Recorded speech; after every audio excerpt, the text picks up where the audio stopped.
The gallery was quiet, the hum of whispers and quiet footsteps, creating an almost sacred atmosphere. The fluorescent lights flickered slightly as they cast a cold, sterile glow across the walls. On those walls hung paintings, some abstract, others minimalist, a few of nature's landscapes, and yet, none truly unique. The gallery owner, a middle-aged man named Jonathan Hale, paced behind the reception desk, his arms crossed and his gaze focused on the works of art around him. It was opening night, and he was already impatient for the night to be over. The gallery, nestled in a well-known art district, had just launched its latest exhibition, a collection of contemporary works from up-and-coming artists. Jonathan wasn't impressed. He was a man who prided himself on curating only the best. He had cultivated a reputation as a gatekeeper of the art world, someone with the ability to spot talent, or the lack of it. In his eyes, most artists were pretenders, trying to break into an elitist world with little more than an inflated sense of self-worth. He could count on one hand the number of artists he genuinely respected. Tonight, he was about to meet another one of those pretenders. "Please, come in," Jonathan said, his voice tinged with indifference as he looked at the door. The artist he'd invited tonight had just arrived. "You're right on time." The artist stepped into the gallery, his presence causing a ripple in the air. He was a tall, lean figure with sharp features that suggested both youth and maturity beyond his years. He wore a simple black jacket, paired with jeans and scuffed boots, clothing that stood in stark contrast to the polished, formal atmosphere Jonathan preferred. The artist's name was Malik Dawson, and Jonathan had heard whispers of him, the same kind of whispers that spoke of an up-and-coming artist with something unique to offer. Jonathan couldn't say he was impressed by what he had seen of Malik's work online. The pieces were raw, with bold colors and sweeping strokes, the kind of art that seemed almost too emotional, too vulnerable for the highbrow crowd Jonathan catered to. Gritty, some critics had called it. Distracting, others had said. Still, something about the name stuck with Jonathan. Perhaps it was the artist's insistence on presenting his work with no apologies, no pretensions. But Jonathan was determined to see it firsthand and to decide if Malik was, in fact, worth the hype. "Malik Dawson, right?" Jonathan asked, extending a hand. Malik smiled warmly, though there was something quiet about it. He shook Jonathan's hand firmly. "Yes, that's me. I'm glad to be here." "Excellent," Jonathan said, leading him past a few paintings of random patterns and bright colors that Malik only half glanced at. "Let me show you where your work will hang."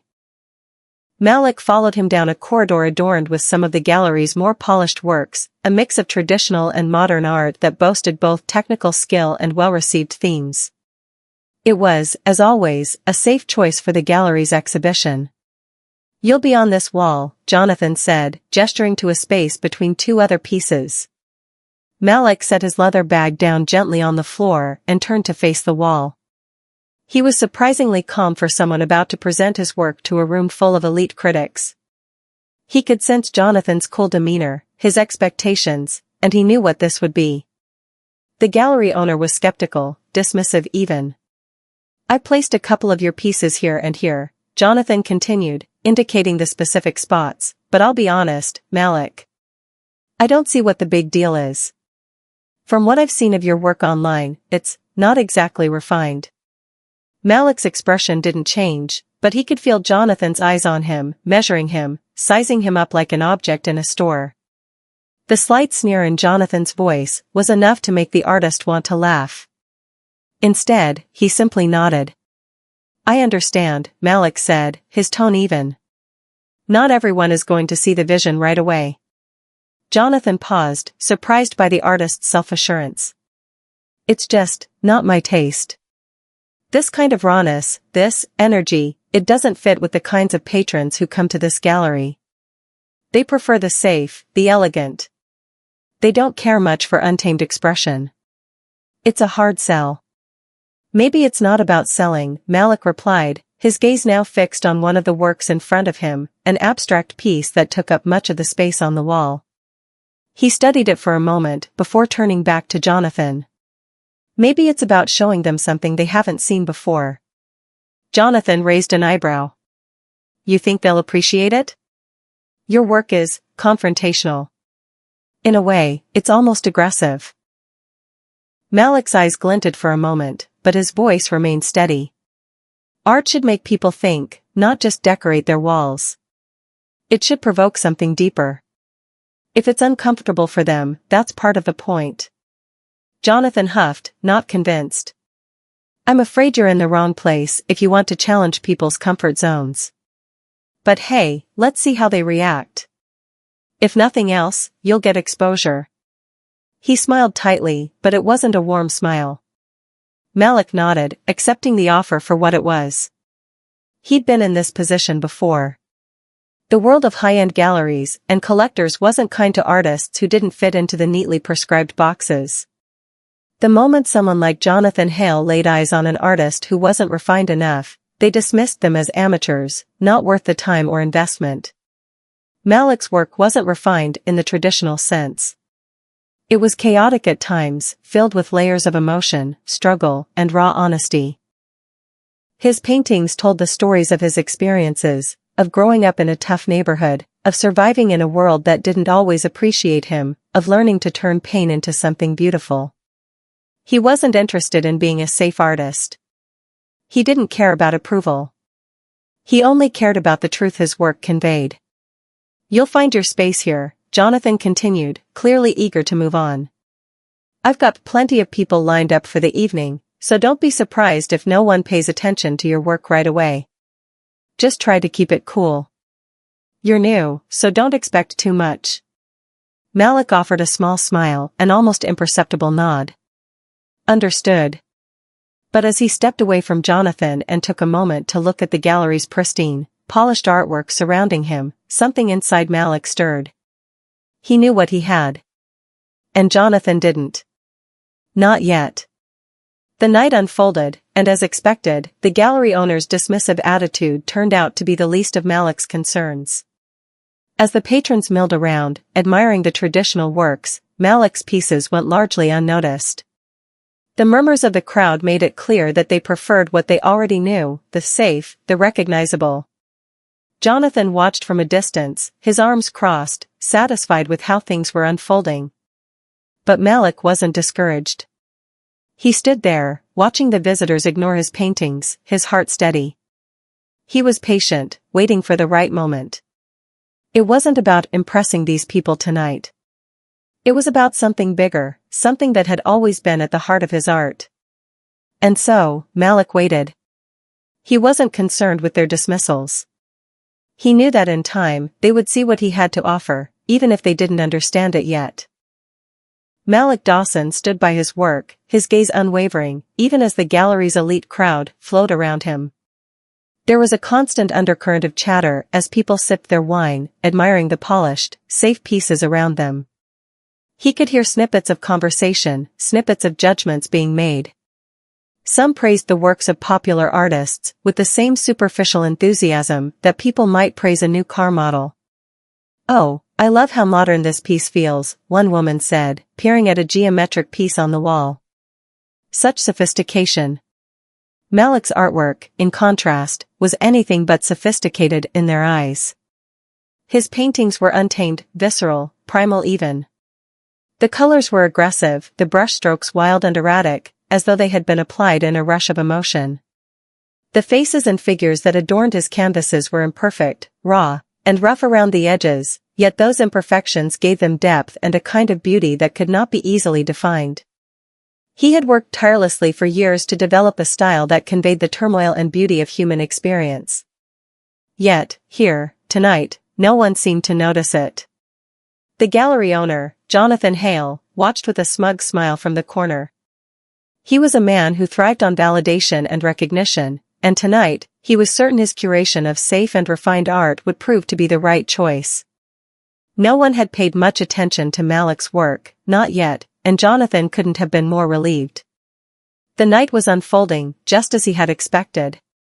Malik, however, wasn't discouraged. He stood still, surveying the room, but in his mind, he was already somewhere else. He could feel the pulse of the room, but he could also hear something deeper, something that Jonathan couldn't hear, the hum of a world waiting to find its voice. And Malik's art was that voice. As the evening wore on, Malik was approached by a few individuals, though not many. A middle-aged couple, their expression stiff and forced, gave him a cursory look. "Very interesting," the woman said, a phrase so commonly used in the art world that it almost felt like an insult. She didn't ask any questions about his process, about what the paintings represented. No, she simply nodded in an attempt to appear cultured.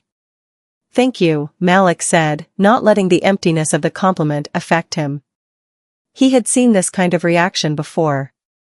Then there was the man in the tailored suit, who stood a few feet away from Malik's first piece. His gaze lingered, not with appreciation, but with a sense of mild curiosity. It's bold," he said, adjusting his cufflinks. "But it's just not refined. I suppose there's some value in the passion behind it, but it's too chaotic. Too much disorder. Who would buy something like this?" Malik watched him closely. This man, like the others, had no idea. He didn't know that Malik's work wasn't meant to be refined, that it was an expression of life as it really was, raw, imperfect, and unpredictable. That's what the man didn't understand. Malik didn't correct him. There was no point in arguing with someone who couldn't yet see what he had to offer. And so, as the hours passed, Malik stood silently by his paintings, allowing his work to speak for itself. He knew it wouldn't be tonight. He knew Jonathan's crowd wouldn't recognize the genius of what they were seeing. They weren't ready yet. Weeks later, in the quiet of his studio, Malik began preparing for something far more significant than any gallery opening or private exhibition. His inbox had been flooded with messages from various art dealers, collectors, and curators, many of them international, some high-profile, all eager to secure his work before it became widely known. The whispers of his paintings were beginning to circulate, but not in the way Jonathan or anyone else at the gallery had expected.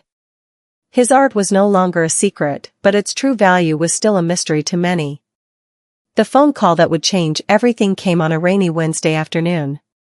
Malik had just finished putting the final touches on a new series of paintings, ones he had been working on in isolation for months. His phone rang, its tone cutting through the quiet hum of the studio. He answered without hesitation. "Mr. Dawson," the voice on the other end was crisp, businesslike. "This is Victor Morrow from the Ascendant Auction House. I'm calling to inform you that your latest works have been selected for our upcoming elite auction, where they will be displayed alongside some of the most sought-after contemporary art pieces in the world." Malik paused, his fingers lingering on the brush he had been holding. His heart skipped a beat, but his voice remained calm. "I appreciate the call, but I don't think I'm the right fit for an auction of that caliber. Actually, Mr. Dawson, I think you're exactly what we're looking for. Your work has been gaining significant attention from private collectors, and we believe it's time for your art to be recognized on a global stage. We'd like to arrange a meeting to discuss your pieces in more detail." Malik had to force himself to remain still, to not show how much this meant. This wasn't just another email or small-time gallery inquiry. This was real. This was his opportunity. His work had caught the eye of the art world's gatekeepers, people who saw beyond surface value, beyond safe, polished art. These were the people who saw the genius in imperfection, in raw emotion. A few weeks later the day of the auction arrived, and Malik stood at the back of the crowded room, wearing a tailored black suit that felt unfamiliar on his body. He had never been one for the polished, high-class aesthetic that came with the art world's elite. But tonight, he had to play the part. As he watched the bidding wars unfold over his paintings, Malik felt something stir inside him. There were people here, big names in the art world, collectors, curators, wealthy patrons, who had laughed off his work just weeks ago.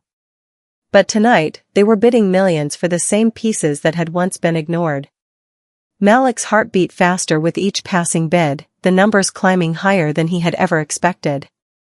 And as the hammer fell on the final piece, with a price that shattered records, Malik felt a quiet satisfaction. The world had finally recognized what he knew all along. Malik smiled to himself. He had never needed the approval of the world. He had always known that true art was born from resistance, from the courage to speak out, to stand firm, and to never, ever compromise. The revolution within had begun, and it was unstoppable. Malik Dawson stood in the back of the grand auction hall, a faint smile playing on his lips as he watched the final bids on his painting skyrocket into the millions. The buzz around him was electric, the room filled with whispers of admiration and disbelief. People who had once dismissed his work as too raw, too chaotic, were now scrambling to own a piece of his genius.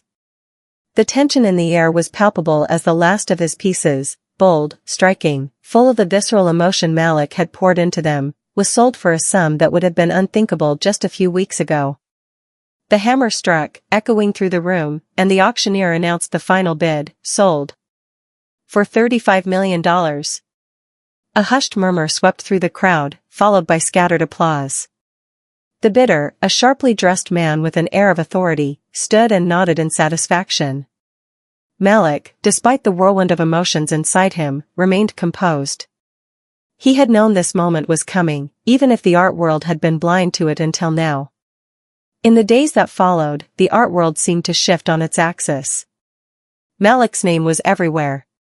From prestigious art magazines to online publications, his paintings were now described with the kind of reverence usually reserved for legendary artists. He was no longer the up-and-coming artist or the one to watch. He was the artist, and everyone wanted a piece of him. A steady stream of private collectors, curators, and even celebrities now vied for his attention. Malik's phone buzzed constantly, each call more lucrative than the last. People offered him exhibition space in the world's most prestigious galleries, invitations to exclusive events, and millions for his next collection. His once quiet studio was now a center of demand, with his work fetching prices that made Jonathan Hale's smug dismissals of the past seem almost comical in hindsight. Despite the frenzy of attention, Malik kept his cool. He was no longer just the artist fighting for recognition. He was the one being sought after. But as much as he was grateful for the recognition, Malik knew this was only the beginning. The world that had once rejected him was now scrambling to catch up, and he wasn't about to let them forget the power of his art. The unexpected call. It was on a crisp Thursday morning, just a few days after the auction, that Malik's phone buzzed with a call he hadn't expected. He recognized the number immediately. It was from Jonathan Hale. Malik had almost forgotten about the gallery owner. After all, Jonathan's dismissive attitude on the opening night was still fresh in his mind. But this call wasn't the one to ignore. Malik picked up, his voice calm but intrigued. "Hello?" "Mr. Dawson." Jonathan's voice was more formal than Malik remembered, and there was an odd tone of urgency in it. "I've been following your success, and I must admit, I was wrong about your work. Your art, it's truly exceptional. I would like to discuss a potential partnership." Malik couldn't help but feel a hint of irony.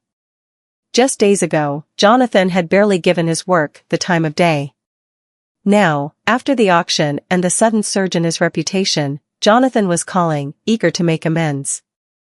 But Malik wasn't about to play the role of the gracious artist seeking approval.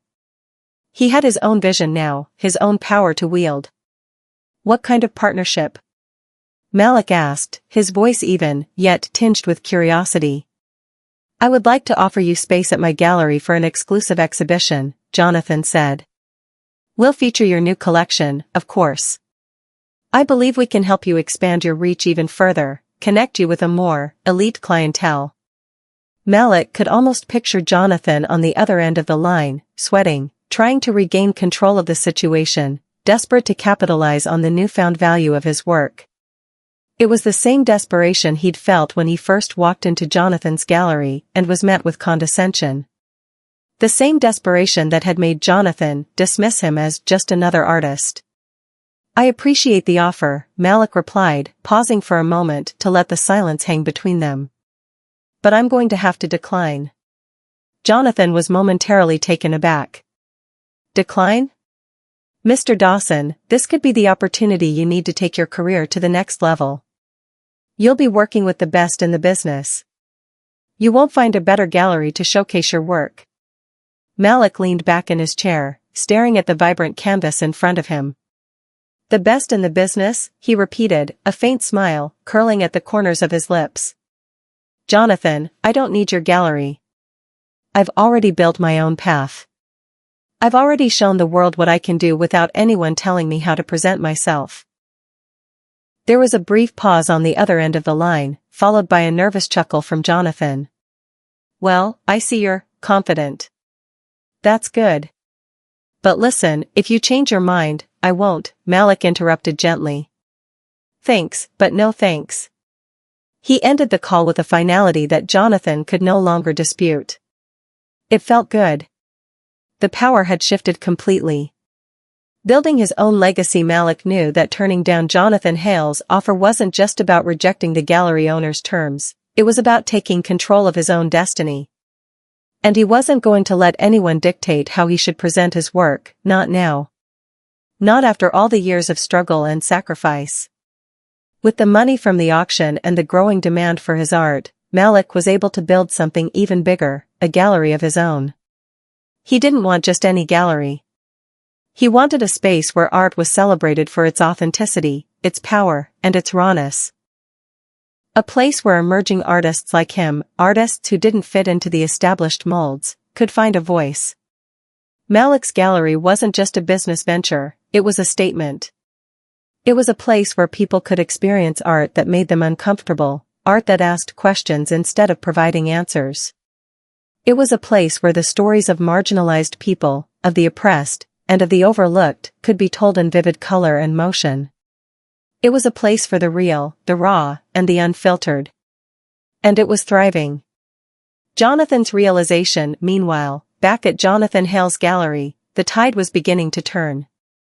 The once popular artists showcased in his space were starting to feel stale, their work increasingly predictable and safe. Some of the more daring collectors, the ones who had paid record amounts for Malik's paintings, began to question Jonathan's taste. The word on the street was that his gallery, once a hallmark of elite art, was losing relevance. Jonathan, who had always believed in the power of control, began to feel the weight of the shifting landscape. He had been wrong about Malik, and now, Malik had his own empire, one that didn't need Jonathan's approval. As the months passed, Jonathan's gallery saw fewer sales, fewer clients, and more questions about whether it was truly still the top space for contemporary art. As Malik stood in his new gallery space, surrounded by towering canvases and sculptures that pushed the boundaries of art, he felt the weight of his success more than ever. The art world had recognized him, and he had earned his place. But there was a darker side to this newfound power, an undercurrent of tension that he could no longer ignore. The gallery was doing well, attracting high-profile collectors and curators from around the world. The artists he had brought in, those whose work was as raw and unconventional as his own, were beginning to get the attention they deserved. The space was alive with energy, with passion, with the kind of creative force Malik had always dreamed of. It was everything he had worked for. But it wasn't enough. At least, not in the way he had imagined. Malik had spent his life striving for success, for recognition, for the kind of validation that had once seemed so out of reach. Now that he had it, it felt hollow, like an empty shell that no longer held the weight of his dreams. He had built something great, something that spoke to the world, but it had come at a cost he hadn't fully anticipated. The pressure was mounting. Every opening, every exhibit, every sale brought with it a new wave of expectations. His name had become synonymous with success, and the world demanded more of him with each passing day. The collectors wanted more, the critics wanted more, and the artists he had championed looked to him for direction and approval. He had become the gatekeeper to an entirely new world of art, and the weight of that responsibility was beginning to feel suffocating. Malik had always been the outsider, the one who refused to conform, the one who fought against the system. But now, he found himself caught in that same system, navigating the delicate balance between artistic integrity and commercial success. Every decision he made had consequences, and every piece he created had to meet the ever-increasing expectations of his growing audience. A chance encounter one evening, as Malik walked through the gallery, lost in thought, he was approached by a familiar face, Victor Morrow, the auctioneer from the elite auction house that had first helped Malik's work break into the mainstream. Victor had become one of Malik's most trusted advisors in the months since that first auction, helping him navigate the complexities of the art world. Malik, Victor greeted him with a warm smile, his eyes glinting with the satisfaction of a man who had successfully helped launch a career. "How's everything going?" Malik offered a tight smile in return. "Better than I expected, honestly.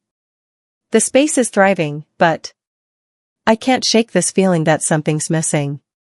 Victor tilted his head, studying Malik carefully. "I've heard that before, from some of the greats. The price of success, I suppose. The constant search for something more." The gallery had been open for a few months now, and the buzz had started to grow. Word had spread, slowly at first, but then with increasing momentum. Artists who had long been forgotten, those whose work had never fit into the conventional mold of commercial art, were now finding a platform. And, perhaps more importantly, they were finding a community of like-minded individuals who shared their belief that art could be more than just a commodity. Malik could feel the shift. It wasn't just the artists or the visitors, it was the energy in the air. The gallery had become a sanctuary, a place where creativity could flow without the shackles of marketability. The work was bold, the conversations were raw, and for the first time in a long time, Malik felt a sense of peace settle within him. He had been right all along, there was no need to choose between success and artistic integrity. Both could coexist if you were willing to challenge the system that sought to limit them. The new age of art. It wasn't long before the new gallery caught the attention of the mainstream art world. At first, they scoffed at it, dismissing it as a passing fad. But as more and more collectors, those who were tired of the same old formula, began to visit, the critics were forced to take notice. Malik wasn't just creating a space for artists, he was creating a new way of thinking about art. It was about more than just acquisition, it was about connection, emotion, and truth. The mainstream art world, always slow to change, began to stir uncomfortably. Malik's gallery was a reminder that art had power, a power that couldn't be bought or sold. Art could be a voice, a movement, and the gallery had become the epicenter of this movement. Malik hadn't just found a way to survive in the art world, he had changed the rules altogether. But this was just the beginning. Malik wasn't done. Not by a long shot. A return to the streets one evening, as Malik walked through the streets of his city, he found himself lost in thought. The world had changed so much since he had first opened the gallery doors. He had made a name for himself, earned the respect of his peers, and built something that was truly his. But as he strolled past the places that had once inspired him, the graffiti-covered walls, the forgotten alleyways where artists used to come together, he realized there was still so much more to be done. It was time to take the revolution further. Malik had always believed that art belonged to everyone, not just the elite few who could afford to buy it. It was about the people, the communities, the everyday experiences that shaped us all. And while the gallery had given him a platform, he knew it was time to take that message outside its walls. Art needed to return to the streets, where it had first begun as a form of resistance, a language of the people.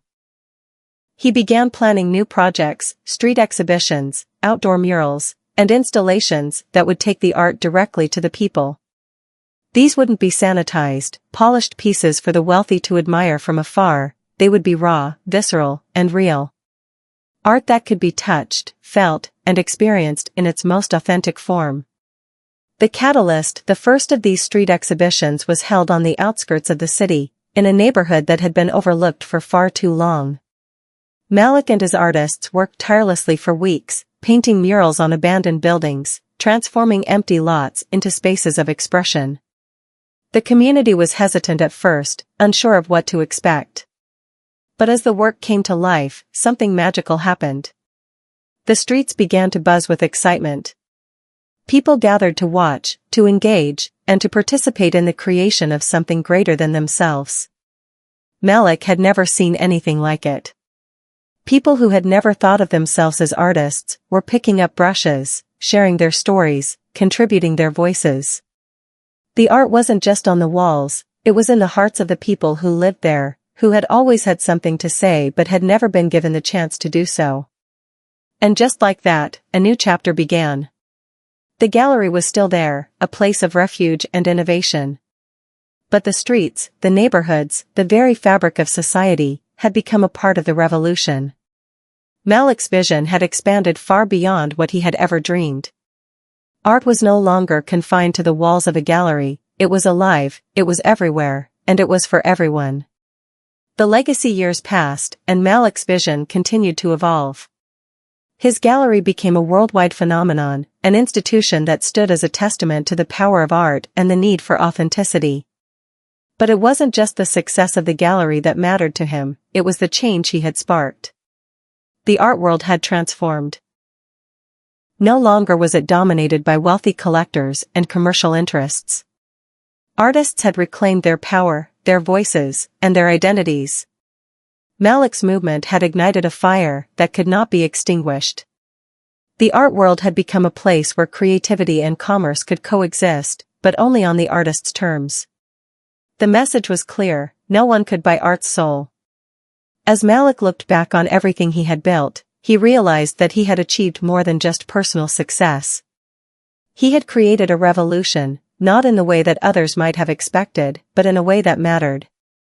The art world had changed because of his unwillingness to compromise. It had changed because he had fought for what he believed in. And now, years later, as he stood in front of a new generation of artists, he knew that the revolution was just beginning. They would continue the fight, pushing the boundaries of what art could be, refusing to let anyone silence their voices.